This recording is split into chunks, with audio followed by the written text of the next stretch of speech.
Hello and welcome to Unclecthulu Reviews. Today I'm going to be reviewing Wargames Illustrated magazine. Now, rather than review one particular edition, what I'm doing is looking at the magazine and talking about what you can expect from it in terms of what niche it fulfills in the Wargames magazine market. So Wargames Illustrated, certainly I've been collecting Wargames Illustrated for about 30 years, and even way back then it always prided itself on being the premium historical wargames magazine, and it's always had, in my opinion, the best photographs of models and shown off the best models available out there. And it's certainly an impressive, shows a wargaming off in a really impressive light. Wargames Illustrated over the last couple of years have changed, and they've started having themes. So, for example, the theme in this one's Bush Wars. If we get a chance to look through the other one, it's America at War, which is really interesting that they're not keeping strictly to our historical time period theme. But Bush Wars, for example, wargaming off the beaten track. You'll see inside something from the Malay emergency. You might see something, say, from there's South Garnet there. Garnet Wolseley, sorry. South Garnet. It's Garnet Wolseley and the Ashanti Wars. And wargaming in unusual places. And sometimes that will lead to interesting stuff. Like how would you create a table of a jungle table, and what rules would you use for that? And like America at War covers everything from, I suppose, the revolution all the way up to Iraq, potentially. So even though it's themed, there should be something for a variety of time periods for your interest. The other thing that's Wargames Illustrated does is works very closely with different leading manufacturers. So at the moment they're working quite closely with Warlord Games. So you can see there's a Bolt Action Western Desert supplement review in there. So let's have a look at the contents page and see what it's looking like. So we've got editorial from Dan Falconbridge, the editor, and we're looking at up to 94 there for articles. So I think we're looking at just over 100 pages page count. As I say in there, the attention to detail to the layout and the design and the photographs of models is second to none.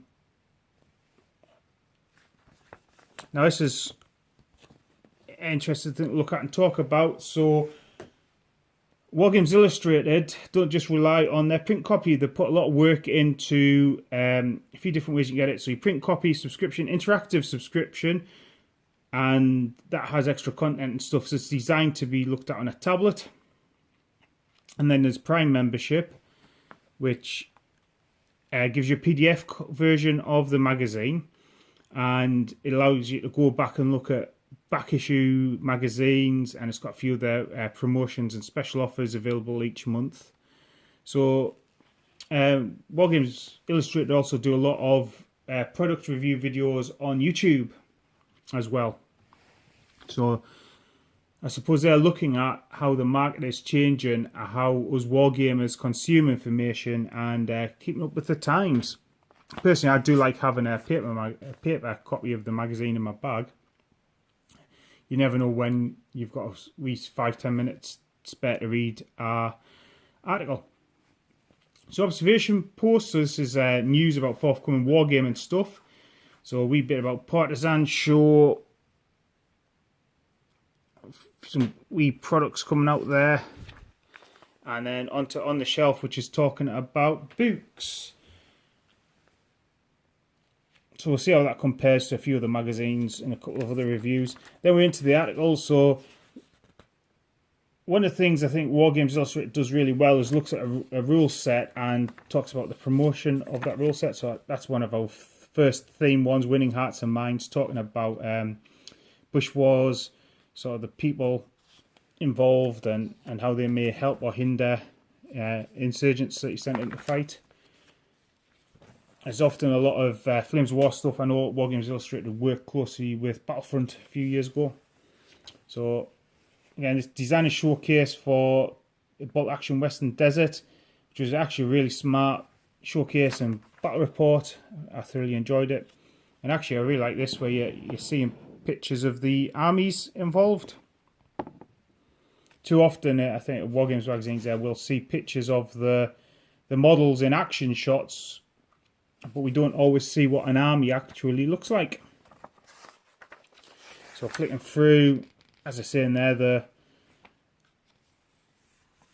layout, pictures, artwork, design's really nice, even down to say that you see the edges of the paper there. You know, Bush Wars showing the theme. So yeah, so you are looking at a really slick produced magazine. The pictures of the models are gorgeous. It's showing really well painted models. Must actually be sometimes a bit of a struggle getting as many photos of miniatures as they do for the magazines.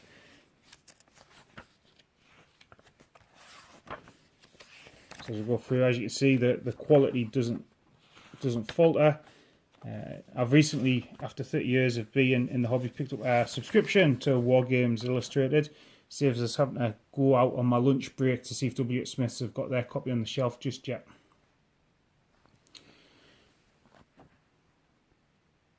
And I think they do use a lot of kind of Osprey artwork through it all as well. I think it's some sort of joined up approach there. And then,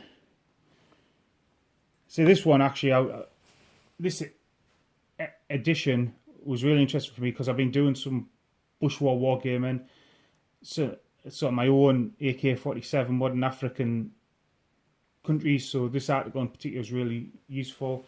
And my grandfather fought in a Malay emergency, so it was really interesting kind of looking at that again. Like I say, the content's massive. And then finally, to the back issue. I don't know if I've mentioned it, the Giants and Miniatures. So each month, to go along with the theme, they'll produce a miniature. They're called Giants and Miniature range. Certainly I've picked up a few of them. And it's really nice. It's kind of almost breaking the kind of wall between print and reality there. That you're able to buy these models. Cool, so that's Wargames Illustrated. So what can I say about Wargames Illustrated? I'll go to sort of a primary school teacher rating for it. So 2 stars and 1 wish. So 2 stars for it. First star is I really like the themes not being based on a particular historical time period, but being much more broader brushstrokes. And within those broader brushstrokes, I've came across interesting things that I didn't know about. My second star is, in terms of sheer awesome pictures of historical war games, it's second to none. And the layout certainly has an attention to detail. And, I really like the fact that they've looked at digital interaction and the Giants and Miniature. My wish is twofold. The first one is some of the articles in it can be a bit too history lesson before it gets into wargaming. So if I can find, say, this one here, first time, it's the one about the Anglo-Ashanti War. Well, actually we're looking at 1, 2, 3, 4, 4.5 pages of history before we get to the actual wargaming part, which is 1, 2, 3, 4 pages. And certainly in the way back when, that was a much bigger complaint I had about Wargames Illustrated. Whereas, I buy history mags, I buy books and I read stuff. I think sometimes the history can be a bit more brief. So that would be my 2 stars and a wish. Oh, the second part of the wish is the quality of the hobby is brilliant. You are seeing the best painted miniatures photographed the best way. Sometimes I'd like to see a bit of layman hobby in there. I suspect as a new hobbyist picking up this magazine and seeing this and then trying painting myself, I might be a bit intimidated and I might be a bit disheartened by my results. But overall, this is a great magazine. Like I say, I've got a subscription for it. That's how much I like it. And yeah, so that's my thoughts on Wargames Illustrated.